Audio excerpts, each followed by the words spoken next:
आज हम बात करेंगे बायोडाइवर्सिटी एंड कंजर्वेशन चैप्टर के मेस्ट 2 PYQs के बारे में, जो कि आपको जरूर करके जाना चाहिए नीट 2024 के लिए। पहला है the historic convention on biological diversity the earth summit was held in Rio in the year. तो दोस्तों अर्थ समिट जो था आपका 1992 में हुआ था, इसीलिए सी ऑप्शन आपका करेक्ट हो जाएगा। 2002 में दोस्तों जोहान्सबर्ग में आपका वर्ल्ड समिट हुआ था, तो ये आपको ध्यान में रखना है।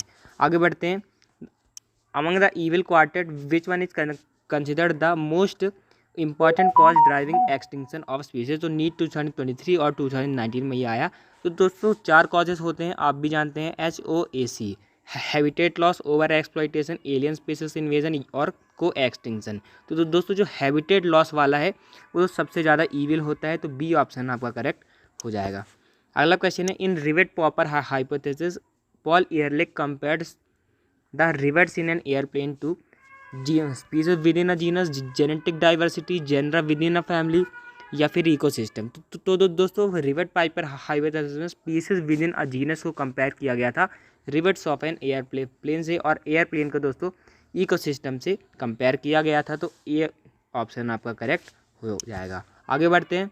The species of plants that play a vital role controlling the relative abundance of other species in a community. तो दोस्तों ऐसे स्पीसीज को हम कीस्टोन स्पीसीज कहते हैं। एनसीईआरटी में तो मुझे अभी ये नहीं मिला, लेकिन आप इसको एलिमिनेट बहुत आसानी से कर सकते हैं। ये एलियन तो नहीं होगा, एक्जॉटिक भी नहीं होगा, उसको भी बाहर से लाते हैं। एंडेमिक उसी में कन्फाइंड जो स्पीसीज रहती है, तो ये जो है उन पर ज़्यादा इफेक्ट नहीं डालेंगे, लेकिन कीस्टोन नाम से ही पता चल रहा है कि वो की रोल प्ले करेंगी। आगे बढ़ते हैं। Habitat loss and fragmentation, over exploitation, alien species invasion and को एक्सटिंक्शन आर कॉजेस फॉर। तो दोस्तों आप भी जानते हैं कि बायोडाइवर्सिटी लॉस के कॉजेस हैं, तो डी ऑप्शन आपका करेक्ट हो जाएगा। आगे बढ़ते हैं। विच of the following is not a method of ex situ conservation. तो एक्स सिटू मतलब बाहर कंजर्वेशन कर रहे हैं हम, तो क्रायो प्रेजर्वेशन तो है दोस्तों आपका एक्स सिटू, हम बाहर ला के सीड्स को कंजर्व कर रहे हैं।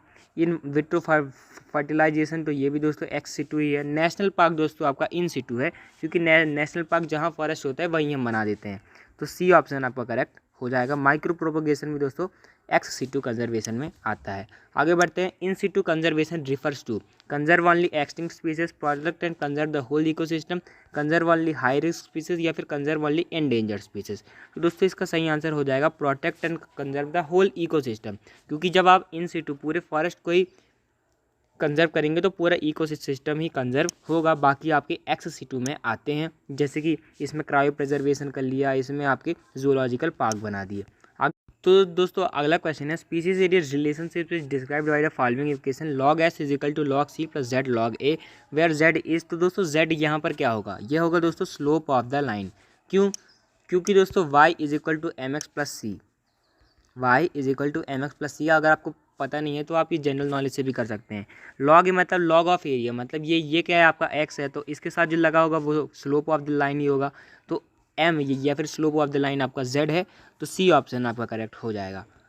आगे बढ़ते हैं।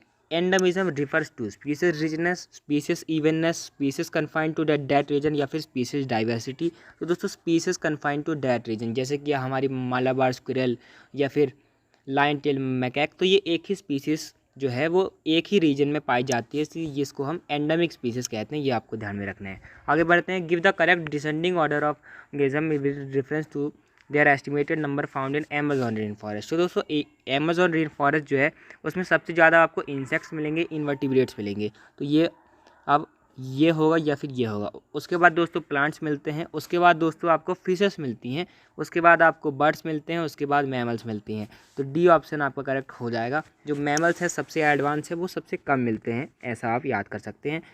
और उसके बाद बर्ड्स, उसके बाद फिशेस, उसके बाद इन्वर्टिब्रेट्स, उसके बाद प्लांट्स, उसके बाद इन्वर्टिब्रेट्स। इसके बाद है the world summit on sustainable development in held in 2002 in Johannesburg south Africa placed for a significant reduction in the current rates of biodiversity loss. तो ये दोस्तों सही आपका स्टेटमेंट हो जाएगा, क्योंकि ये बायोडाइवर्सिटी लॉस को कम करने के लिए किया था, बाकी तो आपके गलत या हमारे स्टेटमेंट्स हो जाएंगे। आगे बढ़ते हैं। इसमें आपको मैच करना है। तो दोस्तों सैक्रेड ग्रोव्स दोस्तों आप जानते हैं कि खासी हिल्स ऑफ मेघालय में पाए जाते हैं, तो ए का 4th हो जाएगा। जूलॉजिकल पार्क दोस्तों क्या क्या करता है, XC2 कंजर्वेशन का करते हैं, तो बी का 3 हो जाएगा। ए का 4, बी का 3 इसमें भी है, इसमें भी है। नील पर्च दोस्तों लाई गई थी एक एलियन स्पीसीज के तौर पे, तो सी का आपका 1 हो जाएगा। ए का 4, बी का 3, सी का 1। और दोस्तों आप अमेजोन रेन फॉरेस्ट जानते ही हैं, large quantity of oxygen release करते हैं, इसलिए हम इनको लंग्स ऑफ द अर्थ भी कहते हैं। अगला क्वेश्चन है, which of the following regions of the globe exhibit the highest species diversity. तो दोस्तों सबसे ज़्यादा स्पीसीज डाइवर्सिटी क्या है, आप भी जानते हैं, अमेजोन रेन फॉरेस्ट में, तो सी ऑप्शन आपका करेक्ट हो जाएगा। आगे बढ़ते हैं। अकॉर्डिंग टू रॉबर्ट में global species diversity is about. तो दोस्तों इसमें ये नहीं कहा गया कि कितनी डिस्कवर की जाती है, तो दोस्तों रॉबर्ट में ने कहा था कि 7 मिलियन टोटल हैं, जिसमें से हम अप्रॉक्सीमेटली 1.5 मिलियन डिस्कवर कर चुके हैं। ये 20 और 50 मिलियन एक्सट्रीम एस्टिमेट्स हैं, तो सी ऑप्शन आपका करेक्ट हो जाएगा।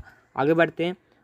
According to Alexander von Humboldt NEET 2020 का ये क्वेश्चन है, आपको बताना है species richness decreases with increasing area of exploration. तो ये दोस्तों गलत हो जाएगा।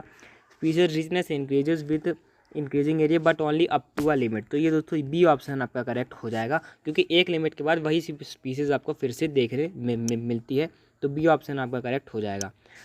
अगला है the decline in the population of Indian native fishes due to introduction of Clarias gariepinus in river Jamuna can be categorized as. तो ये दोस्तों एक कैटफिश थी, जिससे इंडियन जो कैटफिश है उनका जो है बहुत सारे जो स्पीसीज का इवननेस है, उनकी जो क्वांटिटी है वो कम हो गई थी, तो इसको हम कह सकते हैं एलियन स्पीसीज इन्वेजन। पार्थेनियम भी दोस्तों, पार्थेनियम हिस्टेरोस्पोरस भी इसका एक एग्जाम्पल है जो आपको ध्यान में रखना है। नील पर्च भी है।